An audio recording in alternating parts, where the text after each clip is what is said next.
January 4th, 1992. Dear friend, I'm sorry for that last letter. To tell you the truth, I don't really remember much of it, but I know from how I woke up that it probably wasn't very nice. All I remember from the rest of that night was looking all over the house for an envelope and a stamp.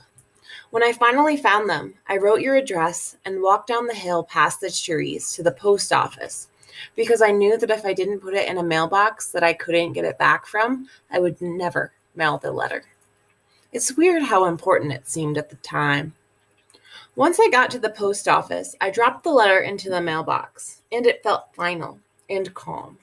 Then I started throwing up, and I didn't stop throwing up until the sun came up. I looked at the road and saw a lot of cars, and I knew they were all going to their grandparents' house. And I knew a lot of them would watch my brother play football later that day. And my mind played hopscotch.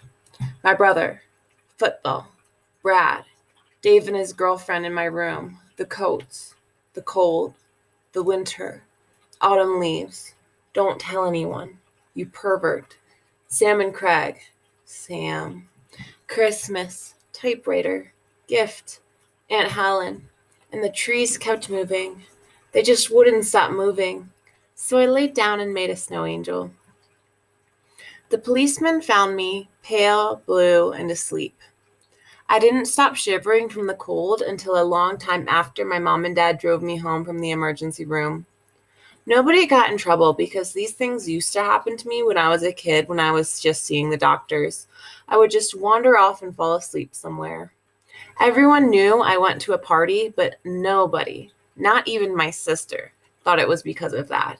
And I kept my mouth shut because I didn't want Sam or Patrick or Bob or anyone to get in trouble. But most of all, I didn't want to see my mother's face, and especially my father's, if they heard me say the truth. So I didn't say anything. I just kept quiet and looked around, and I noticed things. The dots on the ceiling, or how the blanket they gave me was rough, or how the doctor's face looked rubbery, or how everything was a deafening whisper. When he said that maybe I should start seeing a psychiatrist again, it was the first time a doctor ever told that to my parents with me in the room. And his coat was so white, and I was so tired. All I could think through the whole day was that we missed my brother's football game because of me, and I really hope my sister thought to tape it. Luckily, she did. We got home, and my mom made me some tea, and my dad asked me if I wanted to sit and watch the game, and I said yes. We watched my brother make a great play, but this time, nobody really cheered. All corners of all eyes were on me. And my mom said a lot of encouraging things about how I was doing so well this school year, and maybe the doctor would help me sort things out. My mom can be quiet and talk at the same time when she's being positive. My dad kept giving me love pats. Love pats are soft punches of encouragement that are administered on the knee, shoulder, and arm. My sister said that she could help me fix up my hair. It was so weird to have them pay so much attention to me. What do you mean? What's wrong with my hair?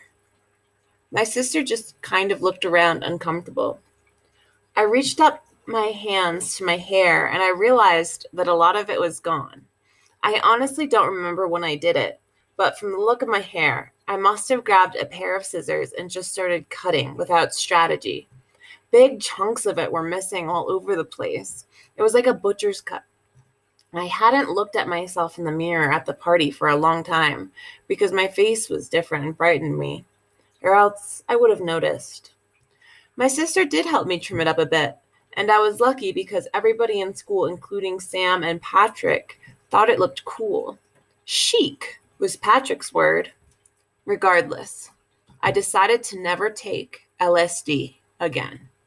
Love always, Charlie.